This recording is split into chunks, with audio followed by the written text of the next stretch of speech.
Namaste.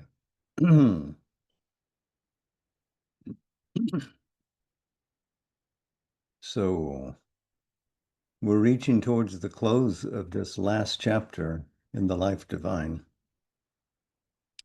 As we said last time, perhaps with the wind behind us, we'll actually reach the shore this evening. The foundation of a divine life is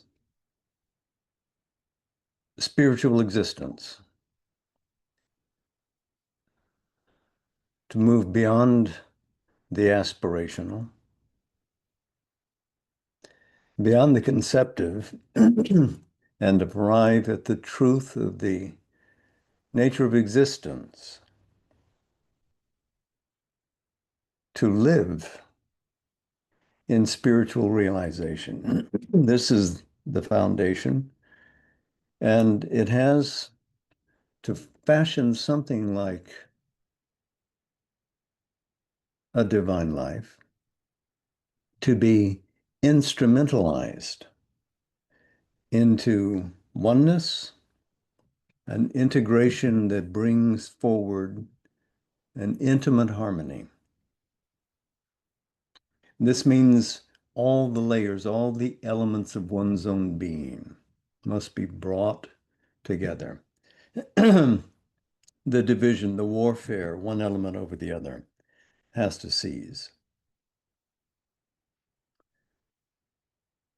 Obviously, it is a huge project, but this is the foundation that this has been achieved in order to launch a divine life.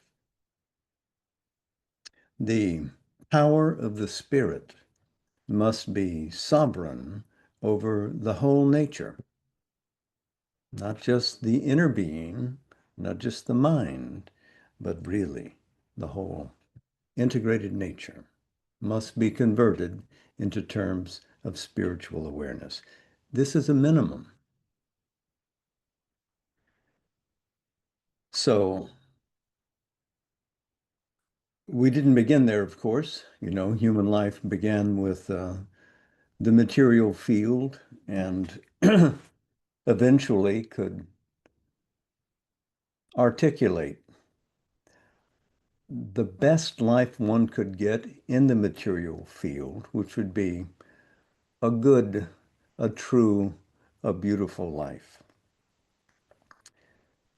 And this advances itself into a mental realm, but the mental is a preparation itself, is it not, for the spiritual, what Sri Aurobindo calls, again here, a spiritual preoccupation. Preoccupation, it takes us back to the first chapter of the Life Divine, the human aspiration. But even in the early innings of the mentalized human life, there was a search for solidarity, for unity, for mutuality. And these were best expressed in Indian philosophies, Eastern philosophies, Japanese, Chinese philosophies.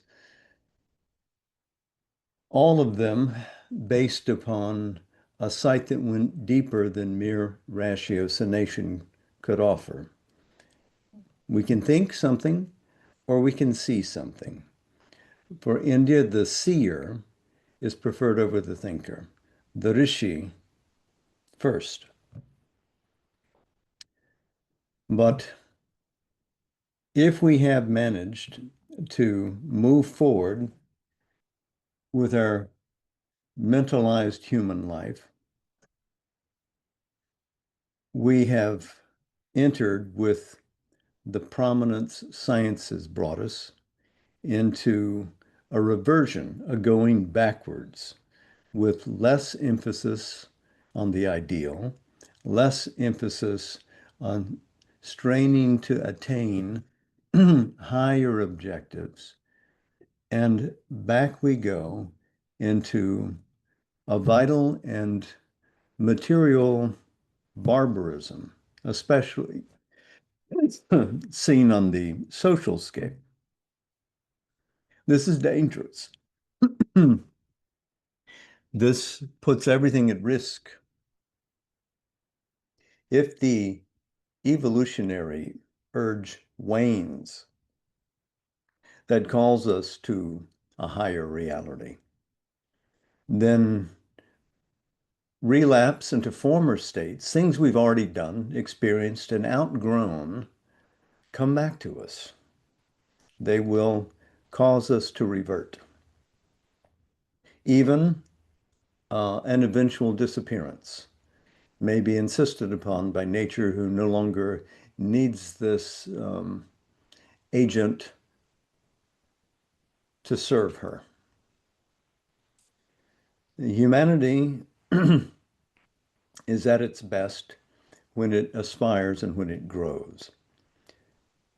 If we quit growing, then humanity and its occupations will be capped and perhaps typed. We'll have a typal existence. We won't be moving anymore. Evolution will have to be continued by what would replace us. Inconceivable to us because we do conceive ourselves as being the apex of nature. But evolution can and would move on without the leadership of humanity if it was necessary.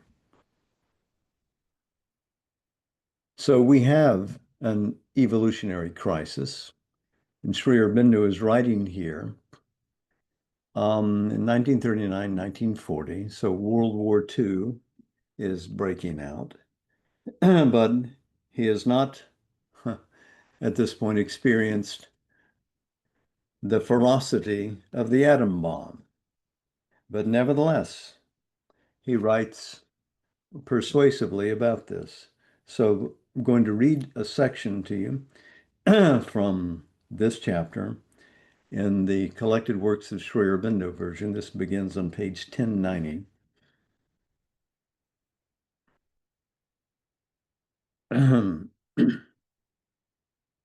A structure of the external life has been raised up by man's ever-active mind and life will. A structure of an unmanageable hugeness and complexity for the service of his mental, vital, physical claims and urges. A complex political, social, administrative, economic, cultural machinery, an organized collective means for his intellectual, sensational, aesthetic, and material satisfaction.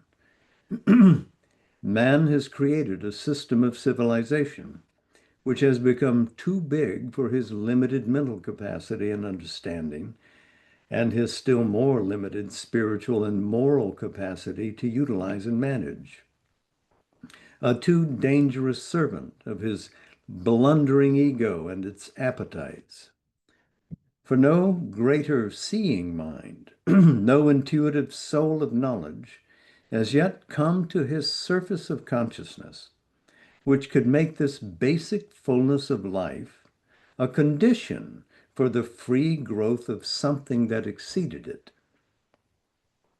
This new fullness of the means of life might be, by its power for a release from the incessant, unsatisfied stress of his economic and physical needs, an opportunity for the full pursuit of other and greater aims surpassing the material existence, for the discovery of a higher truth and good and beauty, for the discovery of a greater and diviner spirit which would intervene and use life for a higher perfection of the being.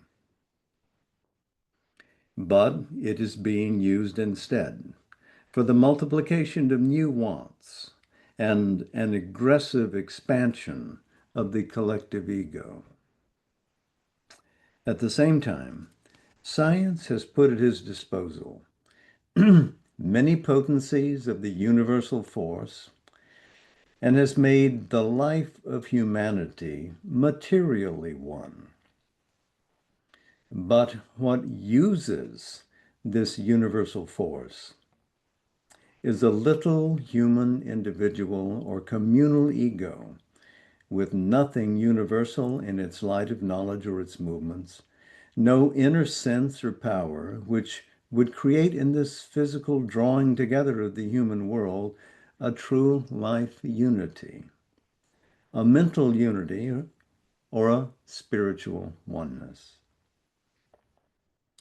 All that is there is a chaos of clashing mental ideas, urges of individual and collective physical want and need, vital claims and desires, impulses of an ignorant life push, hungers and calls for life satisfaction of individuals, classes, nations, a rich fungus of political and social and economic nostrums and notions, a hustling medley of slogans and panaceas for which men are ready to oppress and be oppressed, to kill and be killed, to impose them somehow or other by the immense and too formidable means placed at his disposal, in the belief that this is his way out to something ideal. The evolution of human mind and life must necessarily lead towards an increasing universality, but on a basis of ego and segmenting and dividing mind, this opening to the universal can only create a vast pullulation of unaccorded ideas and impulses, a surge of enormous powers and desires, a chaotic mass of unassimilated and intermixed mental, vital, and physical material of a larger existence, which, because it is not taken up by a creative, harmonizing light of the Spirit, must welter in a universalized confusion and discord out of which it is impossible to build a greater harmonic life. Man has harmonized life in the past by organized ideation and limitation. He has created societies based on fixed ideas or fixed customs, a fixed cultural system, or an organic life system, each with its own order. The throwing of all these into the melting pot of a more and more intermingling life and a pouring in of ever new ideas and motives and facts and possibilities call for a greater consciousness to meet and master the increasing potentialities of existence and harmonize them. Reason and science can only help by standardizing, by fixing everything into an artificially arranged and mechanized unity of material life. A greater whole being, whole knowledge, whole power is needed to weld all into a greater unity of whole life. It's a compelling argument.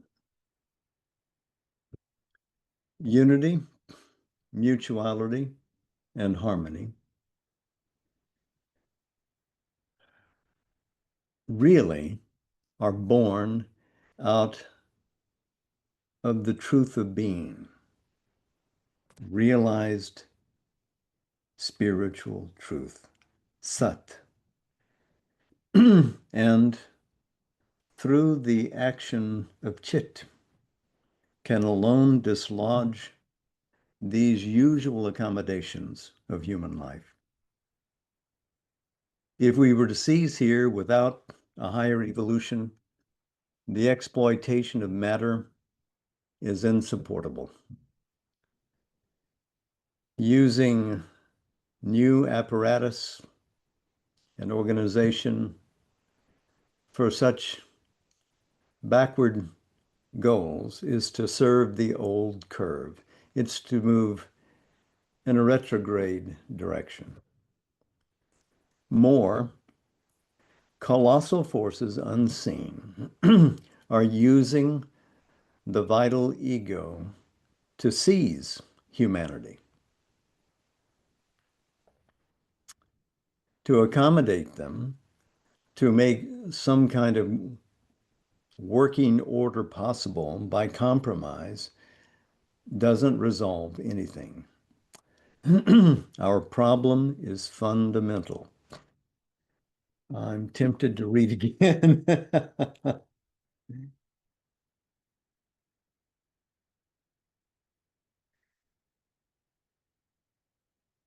The evolutionary nisus is pushing towards a development of the cosmic force in terrestrial life, which needs a larger mental and vital being to support it, a wider mind, a greater, wider, more conscious, unanimized life soul, anima, and that again needs an unveiling of the supporting soul and spiritual self within to maintain it. So there we are. That's the first basis. These wonderful dimensions possible to the rest of our existence can be made real and not merely conceptive if we realize this first. Now, just a footnote, as yogins, as conscious aspirants, that is our first goal, isn't it? To realize. So, the vital material perfection that political science, religious societies dream of are inadequate.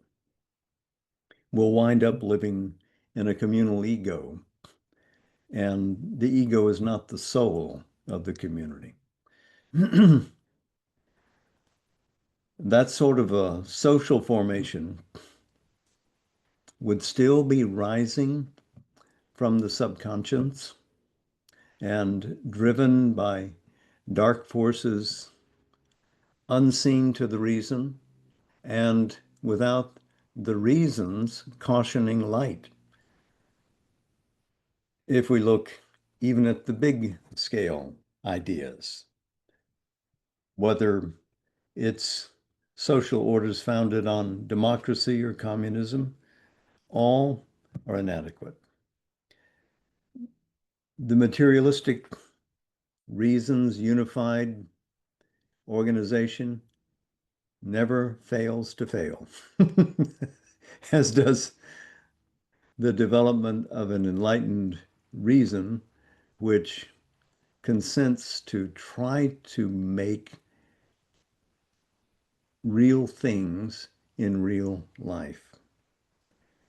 Perfection eludes mental formation. Perfection also cannot arise through construction. You can't build your way out of it. Neither reason nor regulation deliver what we seek. Sri Aurobindo notes that should we be content with such an ordering impulse in our collective lives, that revolt and disillusionment will result.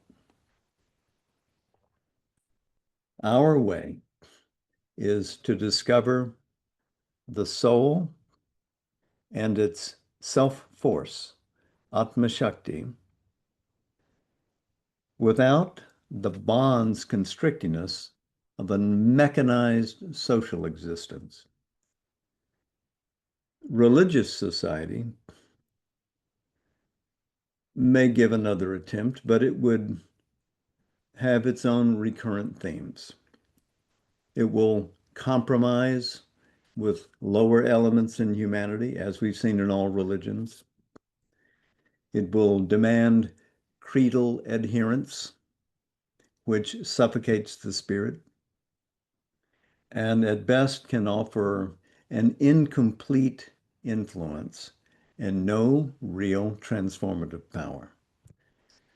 So if we want to establish a Gnostic life, we can't work our way towards that through the means of social mechanisms or through the means of religious communities. Sri Aurobindo finds them both inadequate to meet the demand of the spirit. The guidance of society by souls of attainment also fails. Let's note this. You can't put one enlightened person in the midst of a group and say, aha, now we have a spiritual collectivity. You have the possibility of a spiritual collectivity if everybody lights up, if all catch fire.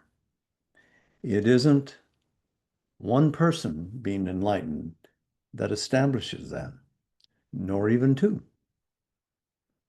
The full emergence of the soul individuality and the soul collectivity by advancing into spiritual and supramental supernature, he says, can alone affect this evolutionary miracle. How do we leap from a world, a human world of mentality into something that would make a Gnostic life generally present? Or let me phrase that differently, solidly present on earth.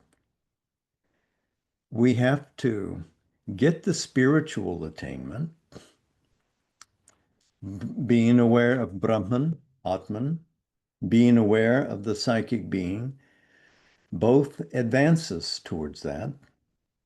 But what he's saying by suggestion is that that must be there to move into, to advance into the supramental consciousness.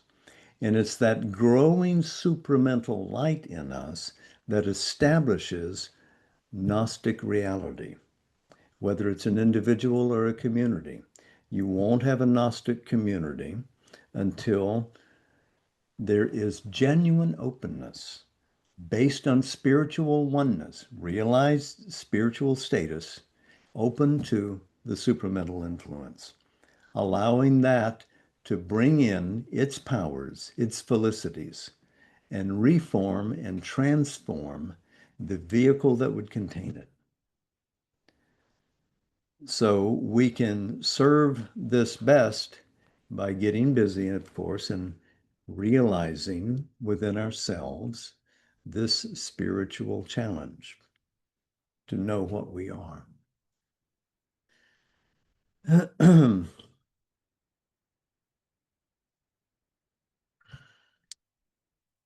So this is a radical change of nature. And of course, Sri Aurobindo notes that it seems distant, but it's still the only course available. If we want to arrive at that, this is what we must do. And he says that it's there inside us. It, in a sense, is implicit in the fact that we have come from that. We have descended from above, but carried that secretly within us into the depths. So it is not foreign to our nature. Supernature lurks within us. The disguised Godhead is present. We don't have to look elsewhere, but we have to tap into the potential of that spirit within, which releases us into upward currents that carries us towards that supramental origin of our own being. So he notes that this secret reality is discoverable, is a turn and an imperative need already apparent in human nature. We continue to be unsatisfied with all the disappointments of life because we know instinctively more is possible. We are restless and relentless in moving forward. Well, that need will demand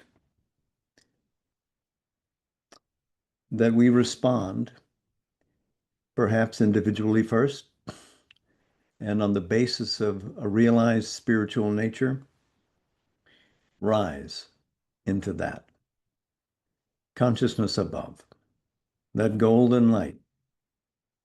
It's also possible that there could be multiple spiritualized individuals who could each discover the other.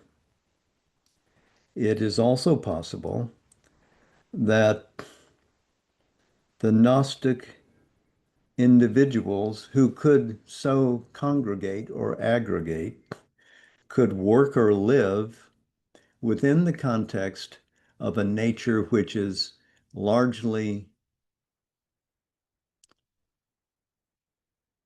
uninfluenced by them, retaining its character of the ignorance. So, in a way, the Gnostic seed of culture, if I can put it that way, would exist within the ground of general world ignorance. And it would be capable of exerting a pressure on its environment and on those around, such as to make that general untransformed life tenable, plowable, cultivatable to the spiritual force that would accompany this Gnostic life. So finding common ground would be a possibility.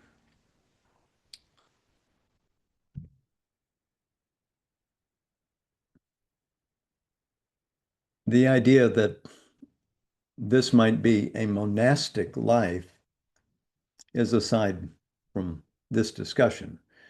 Sri Aurobindo notes that these kinds of monasteries, these kinds of ashrams, if you will, failed because they're otherworldly. They could not have a genuine, vital, material impact on human life and offer them a way up, only a way out. They wouldn't apply themselves to the creation of a new world order, which is in the purview of a Gnostic individual or a Gnostic community, to establish something that would manifest broadly the powers of the Spirit in a true creative and free fashion. This would be part of a natural manifestation of supernature, if I could put it that way. Clumsy expression.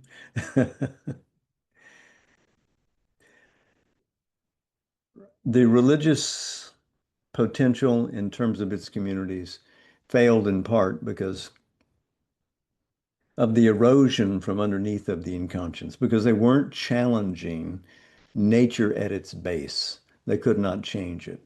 It would come up from below and overtake them. And we're also not content with the normal social change and philosophies that are offered by the world around us, all the political thinkers, etc., have ideas about how we might perfect human society, but that isn't our goal either. We're looking for an entirely new consciousness, says Sri Aurobindo, the manifestation of something beyond the scope of mind, bewildering with its blinding light, the capacity of the mental vision to see.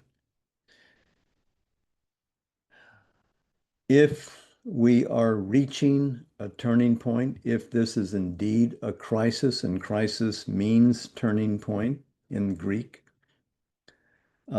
anything like the manifestation of a Gnostic society, if you had a collection of individuals who lived at least in the spiritual consciousness and were opening to the flooding supramental light coming from above,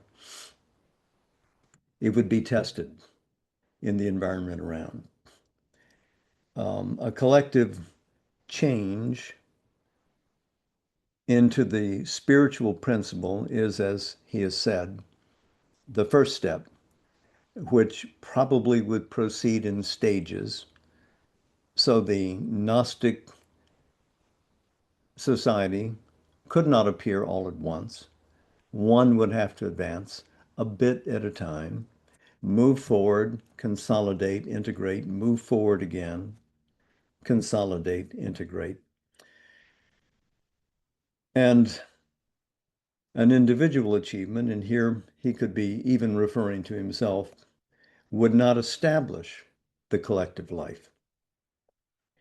He or another might become supramental in awareness, but that would not by itself divinize all around who are part and parcel of that collectivity, selected or invited.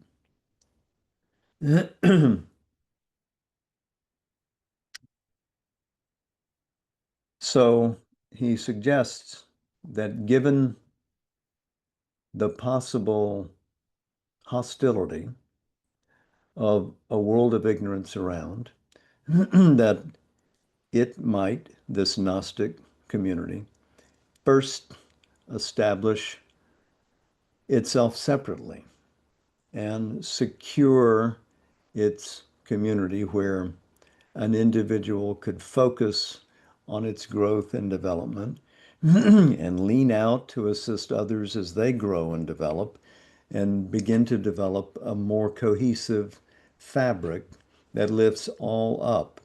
So the manifestation of a Gnostic community would lift itself stage by stage.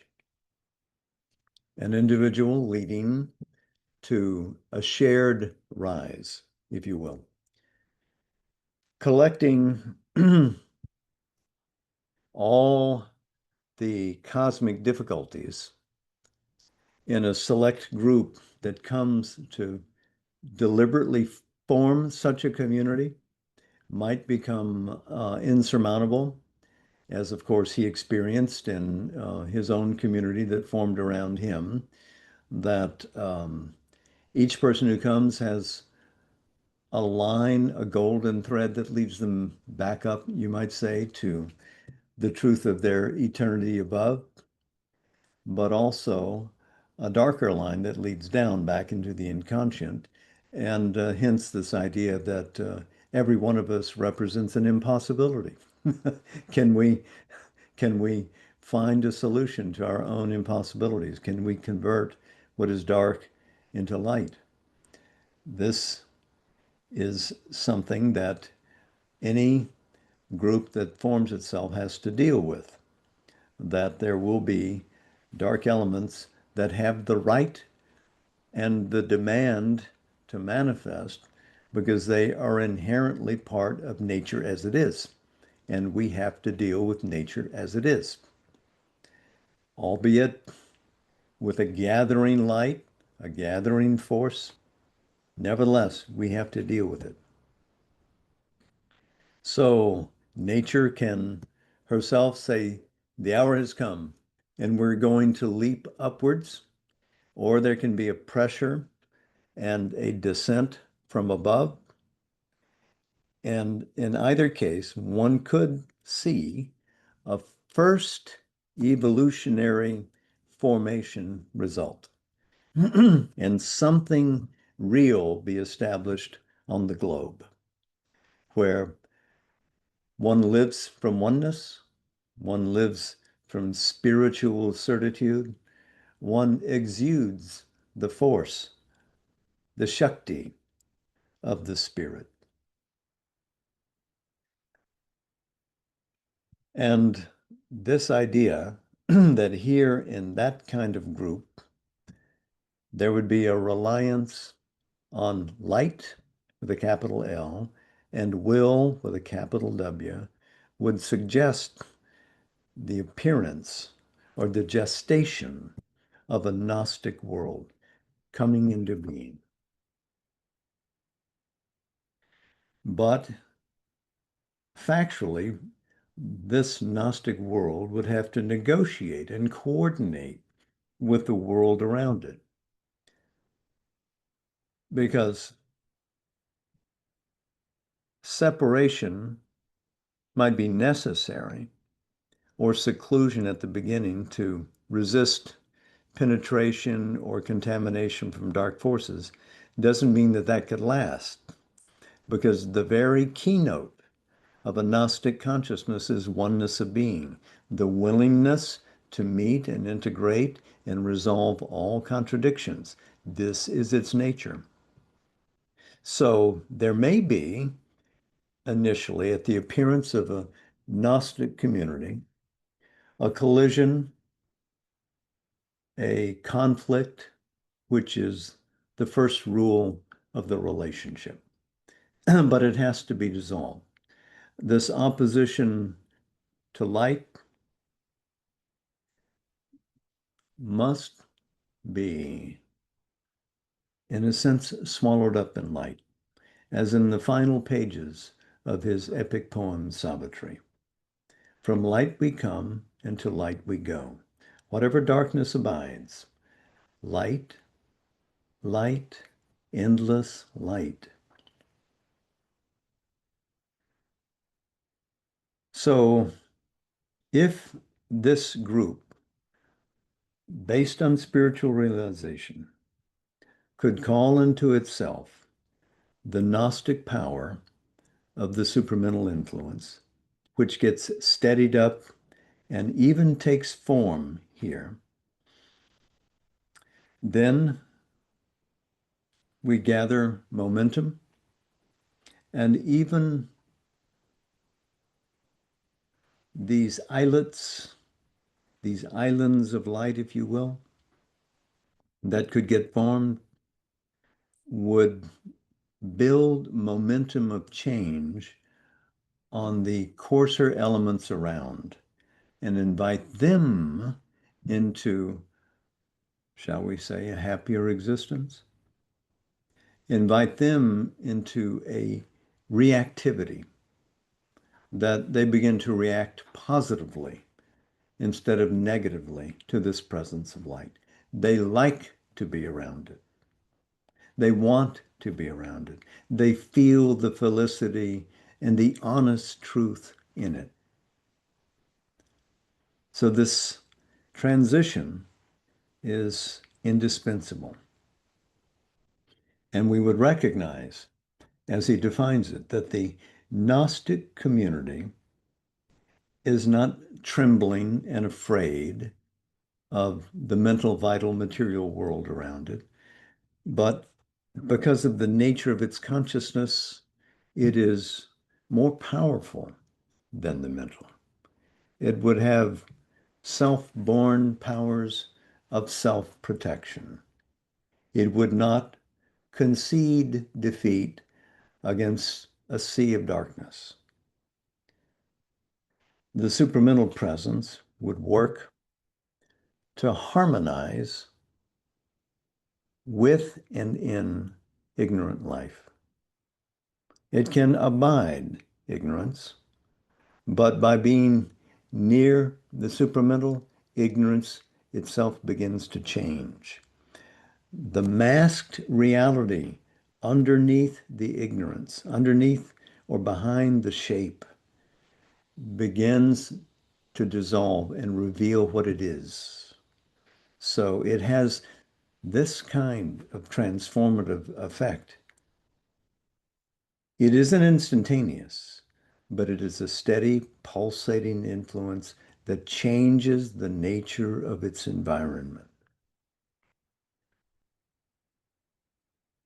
So the elements of light, which are secret even in the folds of darkness of our ignorant nature, begin to come forward. They emerge from their concealment. And as they come forward, they establish harmony. So if there is darkness in the mind, it becomes light in the mind.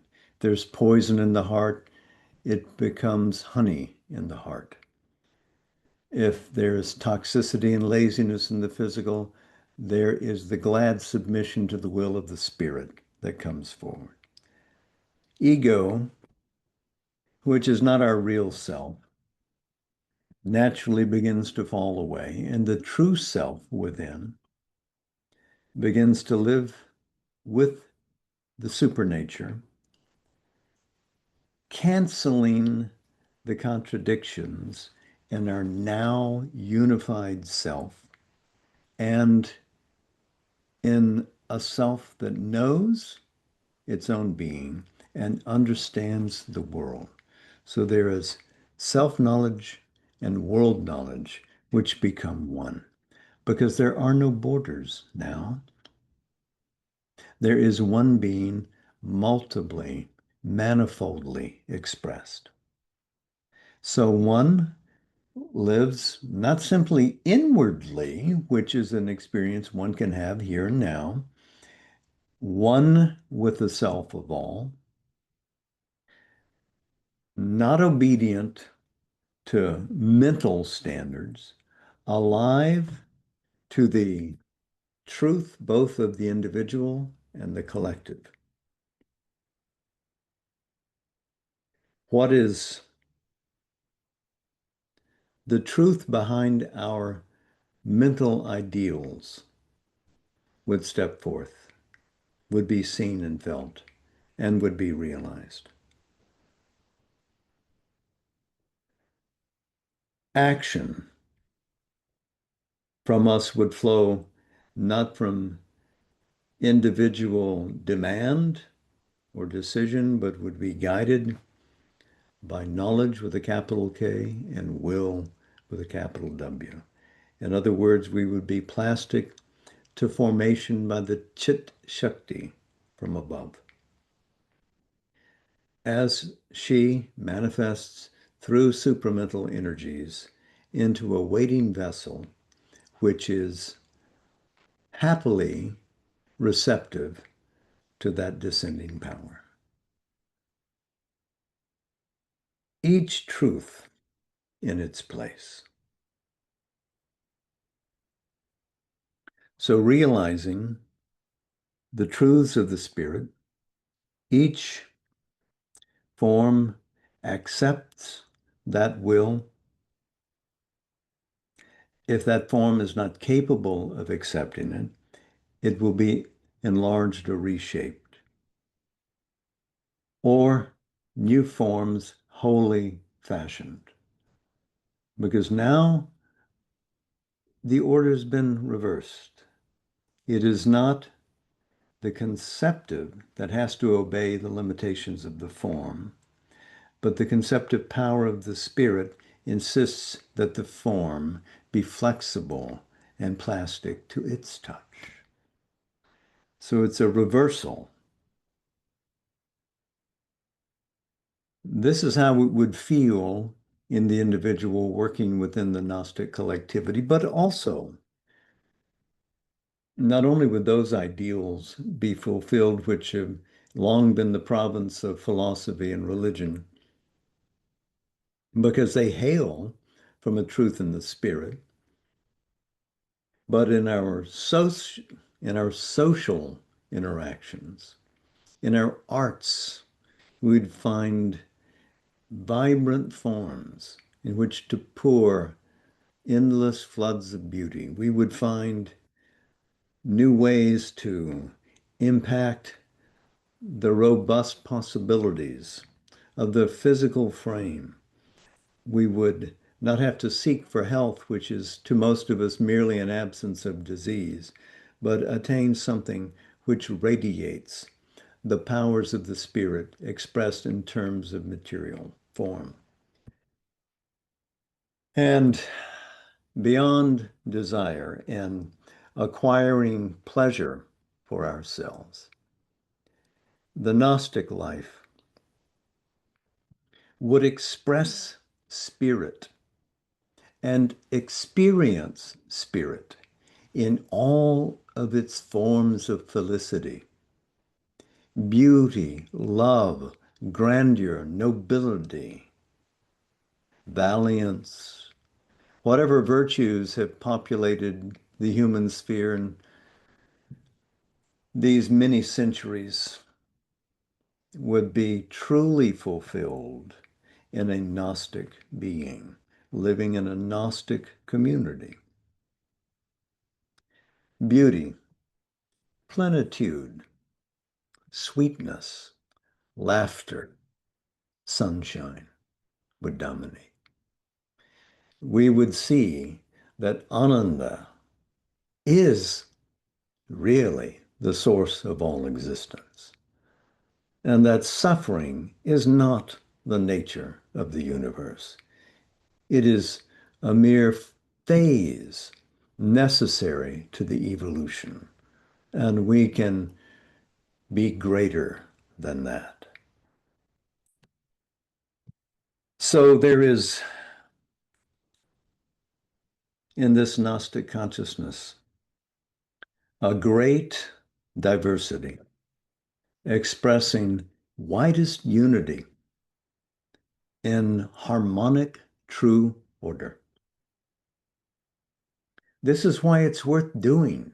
This is why it's worth this difficult ascent to reach that pinnacle so that we can bring back this light, not for ourselves, but for all here. We justify the universe in this effort. We have returned to light. We have climbed back to the summits. And now we can go heal the inconscience. And everything along the way gets intangibly smitten by that divine touch and awakened again to its real possibilities and has no more to think that only thus may I be. So we're invited into really a new realm if we do this. So the Gnostic beings evolve the divine life the hard way, from lifting out of this consciousness into the spiritual and from the spiritual into the supramental.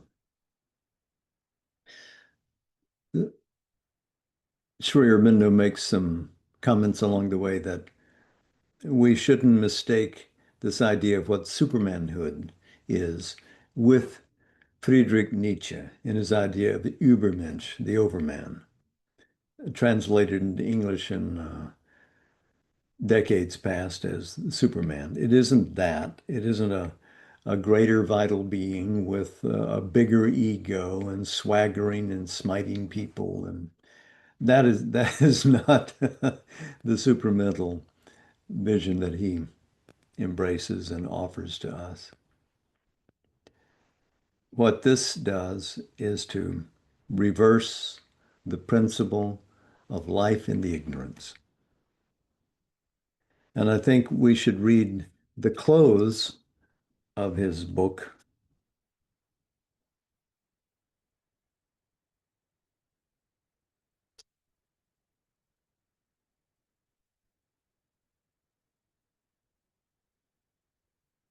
And we'll read from page 1106 to 1107.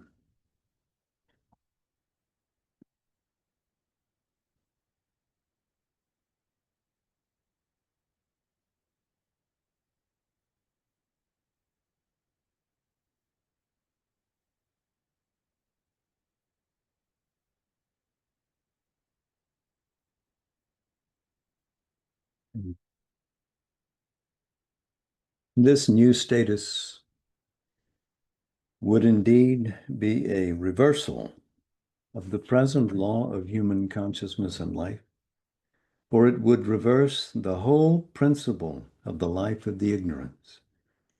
It is for the taste of the ignorance, its surprise and adventure, one might say, that the soul has descended into the inconscience and assumed the disguise of matter. For the adventure and the joy of creation and discovery, an adventure of the spirit, an adventure of the mind and life, and the hazardous surprises of their working in matter, for the discovery and conquest of the new and the unknown.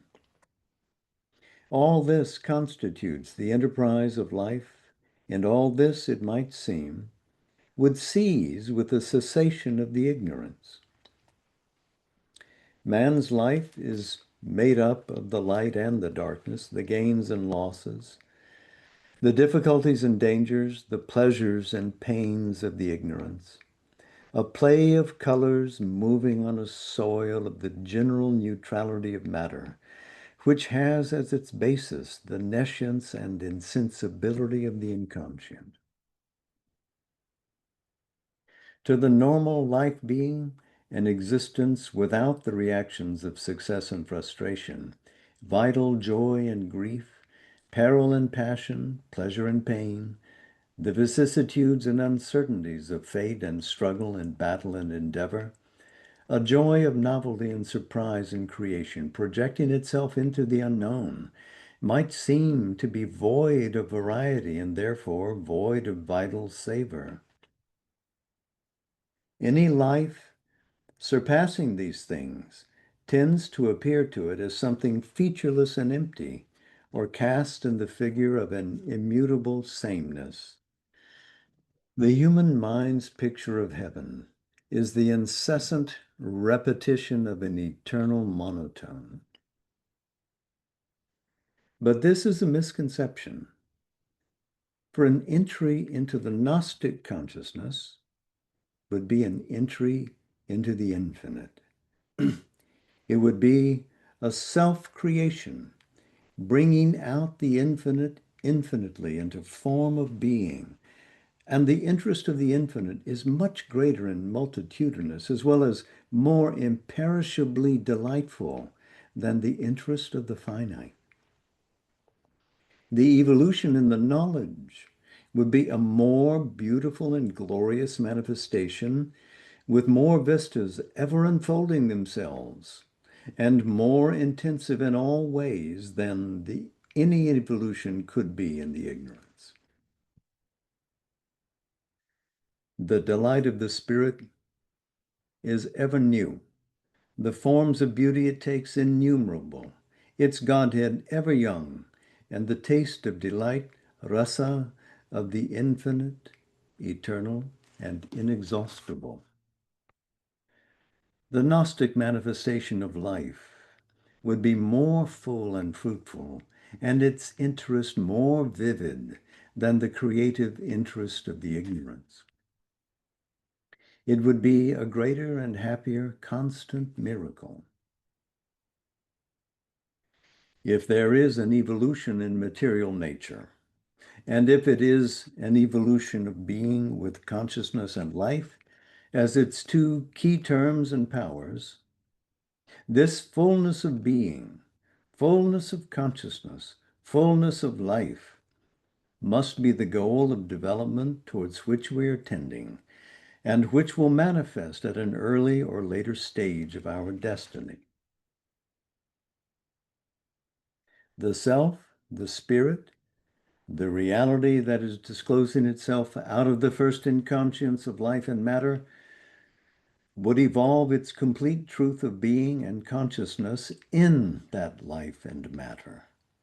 It would return to itself, or if its end as an individual is to return into its absolute, it could make that return also. Not through a frustration of life, but through a spiritual completeness of itself in life. Our evolution in the ignorance, with its checkered joy and pain of self-discovery and world discovery, its half-fulfillments, its constant finding and missing, is only our first state.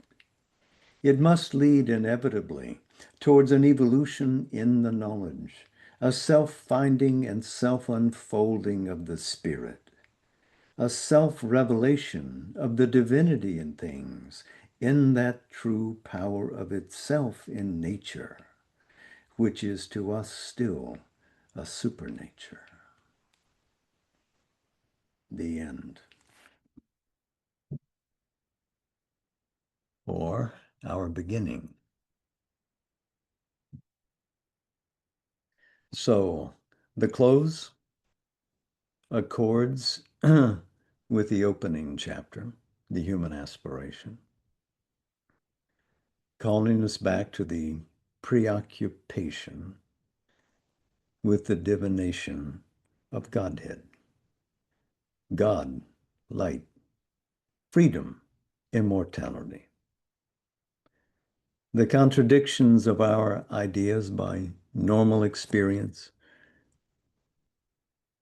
the problems of existence we face are problems of harmony across all nature.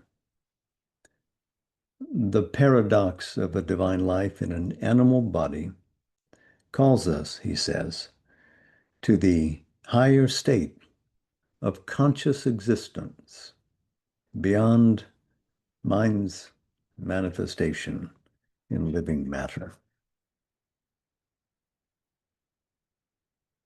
So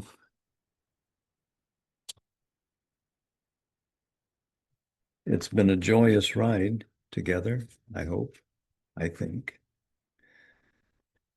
Naturally, we come to Savitri, still in Book 2, the Book of the Traveler of the Worlds, and Canto 15, The Kingdoms of the Greater Knowledge, on page 299. On the rim of two continents of slumber and trance, he heard the ever unspoken reality's voice, awaken revelation's mystic cry, the birthplace found of the sudden infallible word, and lived in the rays of an intuitive sun. Absolved from the ligaments of death and sleep, he rode the lightning seas of cosmic mind and crossed the ocean of original sound. On the last step to the supernal birth, he trod along extinction's narrow edge, near the high verges of eternity, and mounted the gold ridge of the world dream, between the slayer and the savior fires. The belt he reached of the unchanging truth met borders of the inexpressible light and thrilled with the presence of the ineffable. Above him he saw the flaming hierarchies, the wings that fold around created space, the sun-eyed guardians and the golden sphinx, and the tiered plains and the immutable lords. A wisdom waiting on omniscience sat voiceless in a vast passivity. It judged not, measured not, nor strove to know, but listened for the veiled all-seeing thought and the burden of a calm transcendent voice. He had reached the top of all that can be known. His sight surpassed creation's head and base. Ablaze, the triple heavens revealed their suns. The obscure abyss exposed its monstrous rule. All but the ultimate mystery was his field. Almost the unknowable disclosed its rim. His self's infinities began to emerge. The hidden universes cried to him. Eternities called to eternities, sending their speechless message still remote. Arisen from the marvel of the depths, and burning from the superconscious heights, and sweeping in great horizontal gyres, a million energies joined and were the one. All flowed immeasurably to one sea. All living forms became its atom homes. A panergy that harmonized all life held now existence in its vast control. A portion of that majesty he was made.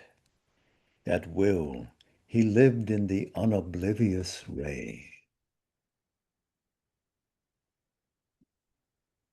Hmm. Enough. Well, should you wish to continue the journey, we will meet again next Sunday at our same hour. And surely some of you I shall see then, but I'd love to see all of you then. Stay well. Remember who you are. Ah, namaste. Jai Ma.